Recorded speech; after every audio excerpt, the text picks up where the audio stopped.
Hello friends, good evening to all of you. जल्दी से comment करके बता दीजिए कैसे हैं आप लोग। उसके बाद क्या करते हैं, हम लोग आज की क्लास स्टार्ट करेंगे। और वैसे गुड इवनिंग नहीं है, गुड आफ्टरनून है, ठीक है। थोड़ी सी क्लास डिले हो गई, उसके लिए सॉरी। देखो, हम लोगों ने क्या किया था पिछली क्लास में, रेशियो एंड प्रोपोर्शन का पार्ट 3 डिस्कस किया था, ठीक है। और उसी के आगे क्या करेंगे, आज कुछ और रेशियो के क्वेश्चन सॉल्व करेंगे। और उम्मीद है ये आपका नेक्स्ट क्लास में क्या होगा, समाप्त हो जाएगा, ठीक है। जो आपके बेसिक बेसिक कंसेप्ट होते हैं जिस पे क्वेश्चन एग्जाम में आता है। तो एक बार सभी लोग कमेंट करके बता दें ऑडियो वगैरह अच्छे से जा रही है। बताइए जल्दी से कमेंट करके, उसके बाद क्या करते हैं, क्वेश्चन की ओर हम लोग मूव करते हैं।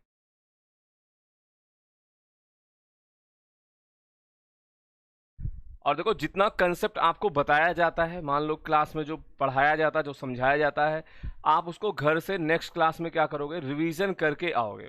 वरना फिर क्या होंगी, आप पढ़ तो लेंगे सब कुछ, एग्जाम में क्या होगा, दिक्कत आपको होगी। क्लियर है।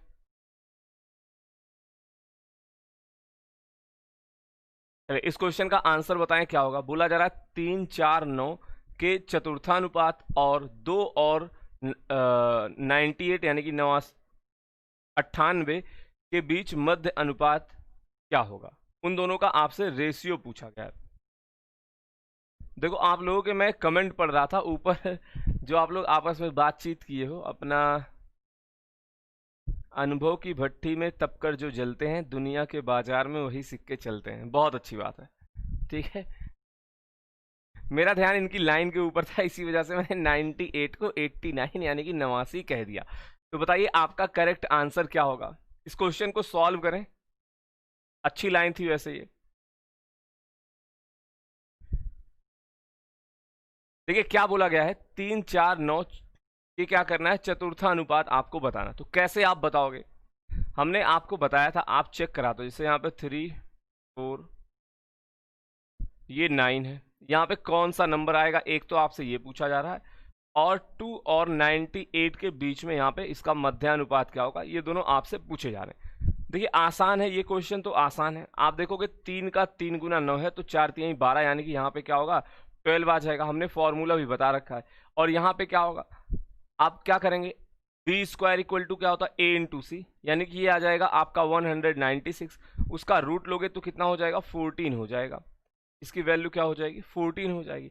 तो इन दोनों का जब अनुपात पूछा गया, क्या होगा, 12:14, यानी कि 6:7 क्या होगा, हमारा करेक्ट आंसर हो जाएगा। क्लियर है। क्या होगा, 6:7 आपका करेक्ट आंसर हो जाएगा। देखो क्वेश्चन आसान था, क्यों, क्योंकि यहाँ पे डाटा आसान दिया गया था। थोड़ा सा अच्छा क्वेश्चन कैसे बनेगा वो आपको नेक्स्ट डाटा में दिखाई पड़ेगा, जो कि आपका अगला क्वेश्चन है। तो इस क्वेश्चन को सॉल्व करें और बताएं करेक्ट आंसर क्या होगा। देखिए हमने आपको पहले भी बताया कि क्वेश्चन अच्छा कब हो जाता है, जब उसका डाटा थोड़ा सा डिफिकल्ट दे दिया जाता है, जैसे यहाँ पे दे दिया गया है।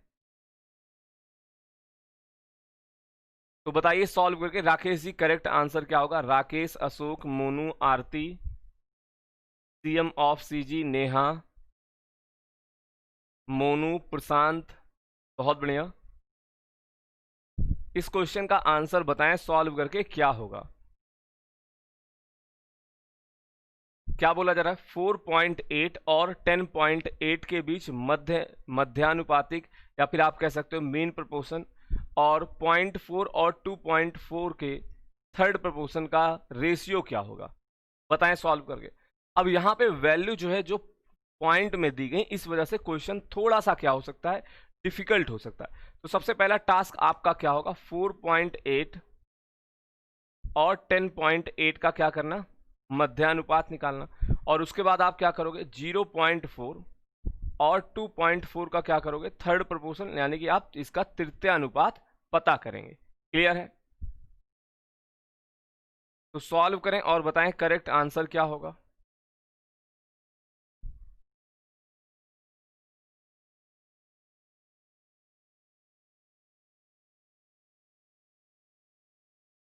बताइए सॉल्व करके आपका करेक्ट आंसर क्या आएगा यहाँ पे।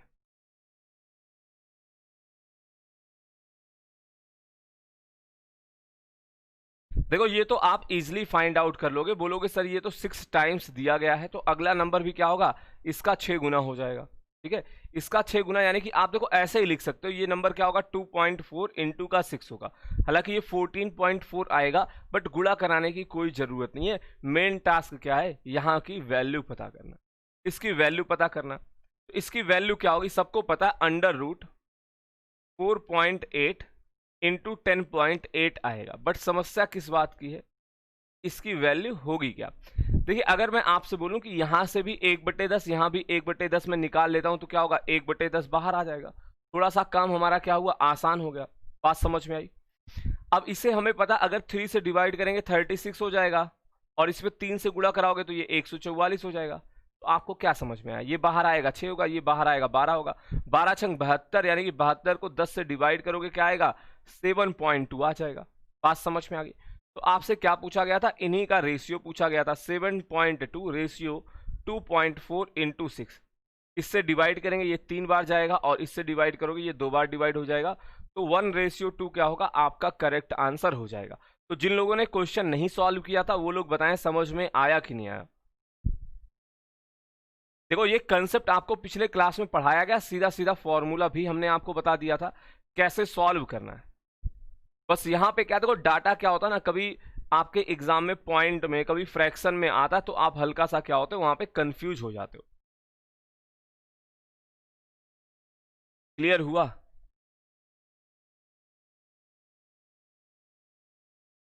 नेहा, अशोक, रुचि, बहुत बढ़िया। ठीक है, तो मूव करते हैं क्वेश्चन नंबर नेक्स्ट की ओर। अब देखिए, यहां से क्या होगा, आपका मतलब प्रपोर्शन वाला क्वेश्चन समाप्त हो जाता। अभी कुछ देर बाद हम लोग वो टाइप देखेंगे, सिक्के वाले प्रश्न। ठीक है, एक दो क्वेश्चन आपके मिसलेनियस टाइप के हैं, उसके बाद हम लोग सिक्के वाले प्रश्न देखेंगे, जो आपके एग्जाम में बहुत ही ज्यादा क्या होते हैं, रिपीट होते हैं। उनका डाटा चेंज होता है, बट कंसेप्ट वही होता है जो अभी आप यहाँ पे समझोगे, या फिर आप क्या करेंगे, जिसकी मदद से आप क्वेश्चन सॉल्व करेंगे। बात समझ में आई।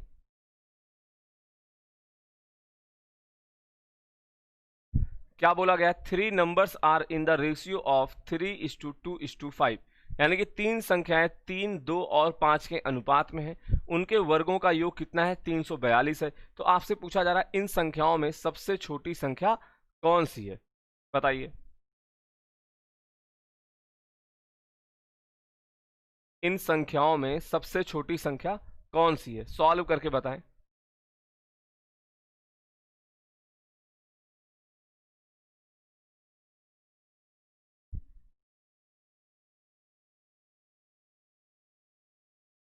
तो आप कैसे सॉल्व करेंगे, देखो तीनों नंबर अगर बात करें, पहला नंबर कौन सा होगा, 3x, और दूसरा नंबर कौन सा होगा, 2x, तीसरा नंबर कौन सा होगा, 5x।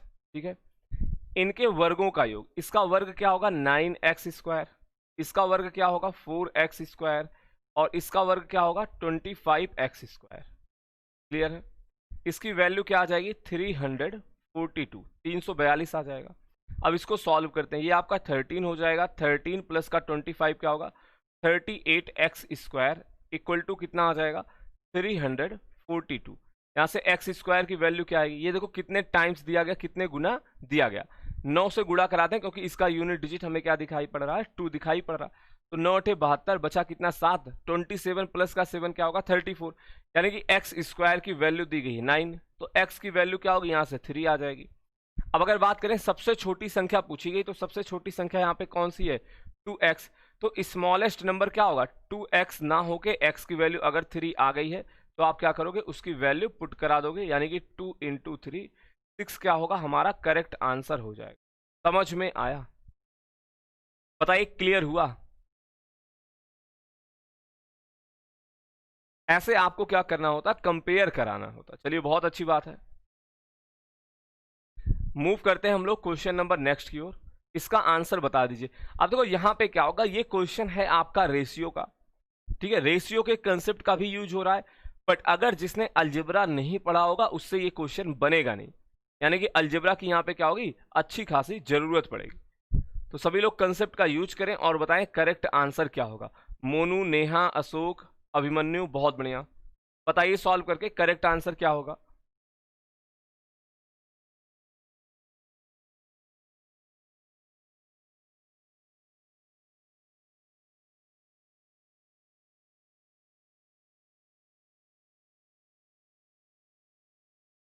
और देखो कोई आंसर जल्दी बता देता तो आप उसका कॉपी मत किया करो, ठीक है। आप अपना आंसर बताएंगे, वो जो भी बता रहा उसको बताने दो, आप अपना आंसर बताओगे।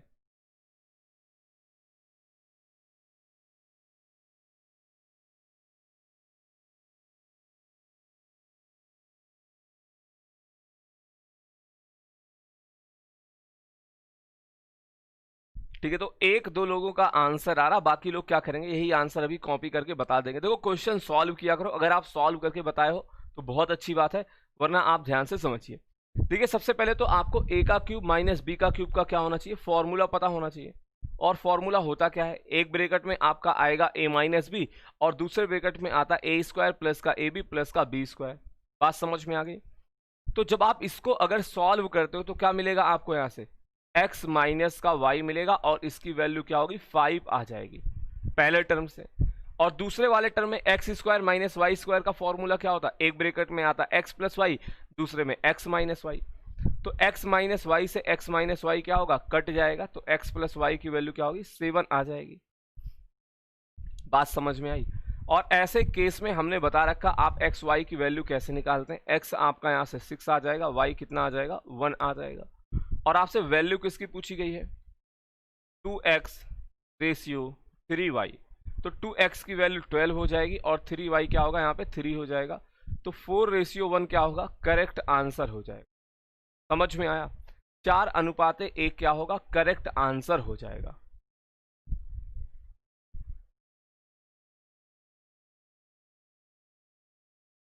हाँ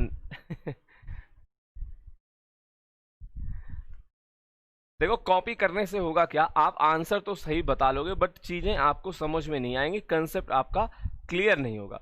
अब इसके बाद क्या करेंगे, हम लोग मूव करेंगे अपने सिक्के वाले प्रश्न की ओर। चलिए पहले क्वेश्चन आप क्या करना, अच्छे से रीड कर लेना। क्या बोला गया है, एक पर्स में 455 रुपए हैं, जिसमें 1 रुपए, 2 रुपए तथा 5 रुपए के सिक्के क्रमशः 2, 4 और 5 के रेशियो में है। बोला जा रहा पर्स में 2 रुपए के सिक्कों की संख्या कितनी है, ये आपसे पूछा जा रहा है। तो सॉल्व करके बताइए, सॉल्व करें और बताएं करेक्ट आंसर क्या होगा।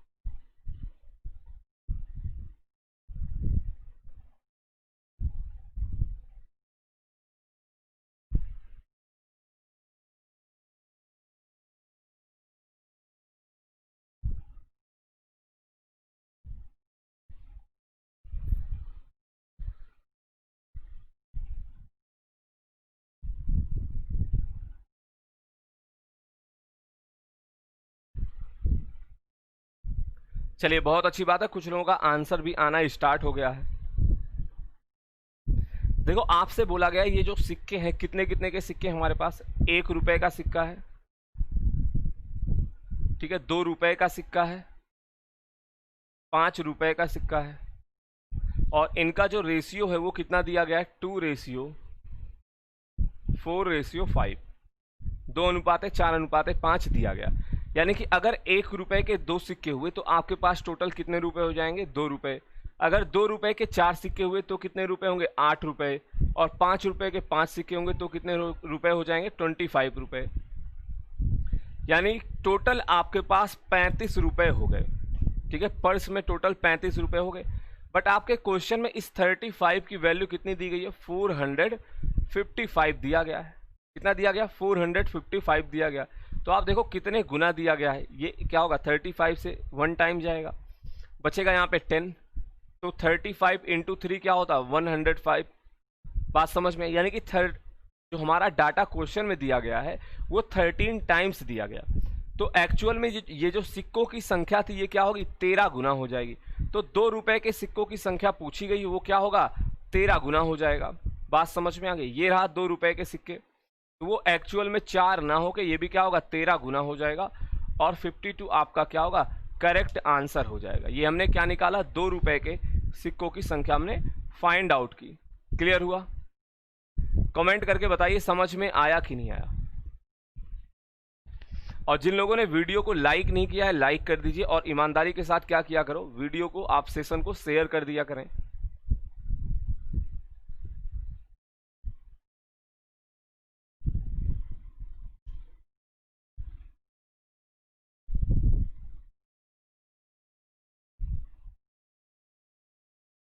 क्लियर है? देखो जो लोग 26 बता रहे हैं ना, वो 26 गलत है। 26 क्या होगा, 1 रुपए की संख्या क्या होगी, 26 होगी। अच्छा, यहाँ पे पूछ लिया गया है number of coin of 5 rupees, तो यहाँ पे आप सही कर लेना। क्या करना है, 2 रुपीज का क्या करना है आपको, कॉइन बताना है। यहाँ पे आप 2 कर लेना, तब भी आपका आंसर 26 तो नहीं आता। 26 किसका आंसर आता अगर आपसे 1 रुपए की सिक्कों की संख्या पूछी जाती। इस क्वेश्चन का आंसर बताइए क्या होगा। देखो ये बैंक नहीं है, एक बैग है। ये क्या है, बैग। एक बैग में 1 रुपए 50 पैसे और 25 पैसे के सिक्के 2:3:5 के क्या है, अनुपात में है। यदि इन सिक्कों का कुल मूल्य कितना है, 228 रुपए है, तो उस बैग में 50 पैसे के कितने सिक्के थे, बताइए। सॉल्व करें और बताएं करेक्ट आंसर क्या होगा।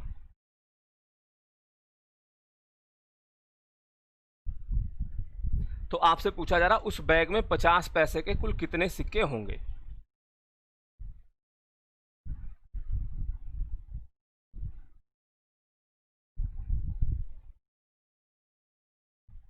देखो जब भी ऐसा क्वेश्चन आए पहले आप देख लिया करो कि हमारे पास कौन कौन से सिक्के हैं।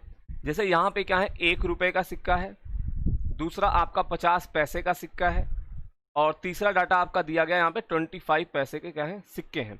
और इनका अनुपात कितना दिया गया, 2:3:5 दिया गया, 2:3:5 दिया गया।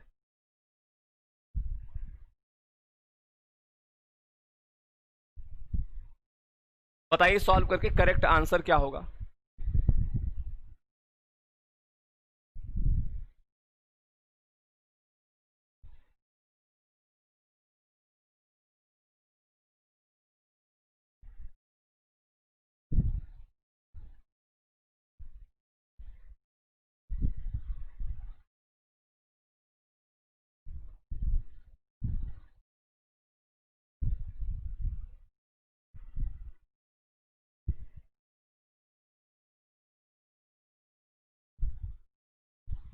ठीक है, कुछ लोगों का आंसर आ रहा और कई लोग ऐसे ही दूसरे का मतलब वेट कर रहे हैं कि क्वेश्चन कब सॉल्व कराया जाए।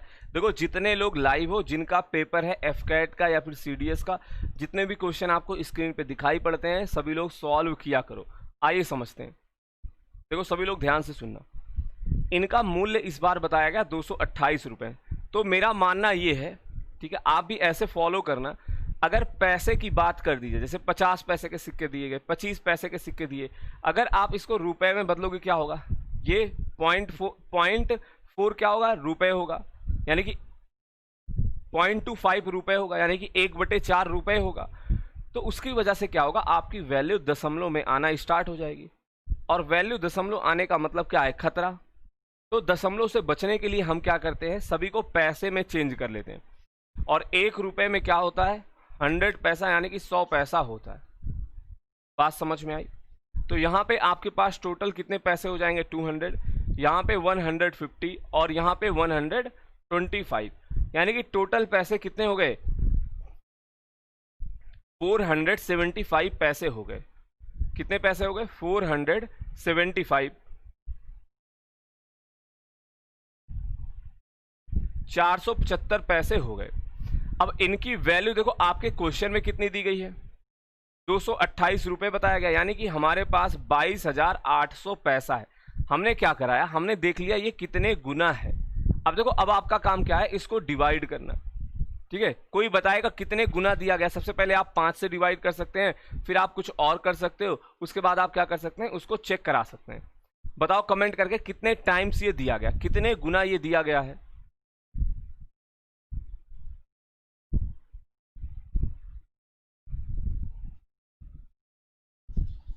ठीक है, कई लोग बता रहे हैं 48 टाइम्स दिया गया। आप डिवाइड करके काटा पीटी बचा के देख लोगे कितना आएगा, 48 टाइम्स आ जाएगा, यानी कि 48 गुना हो जाएगा। अब हमसे पूछा क्या गया है, 50 पैसे के कितने सिक्के हैं। तो 50 पैसे के ये जो सिक्के 3 थे, वो 3 ना होके क्या होंगे, 48 टाइम्स हो जाएंगे, यानी कि 48 गुना हो जाएंगे। और आपका करेक्ट आंसर क्या हो जाएगा, 144। क्लियर हुआ, 144 क्या होगा, हमारा करेक्ट आंसर हो जाएगा। बात समझ में आई।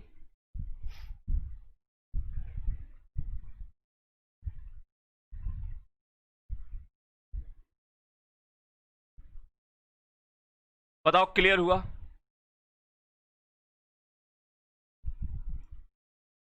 चलिए बहुत अच्छी बात है, क्लियर हो गया। तो ये एक क्वेश्चन आपका क्या है, होमवर्क का क्वेश्चन है।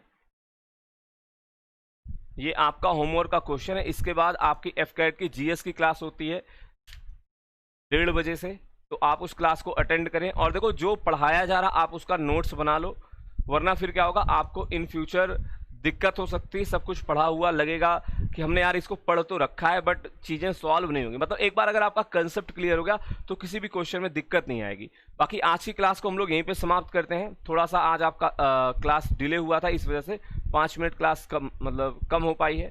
तो मिलते हैं आपसे नेक्स्ट क्लास में। That's all for today. Thank you, धन्यवाद।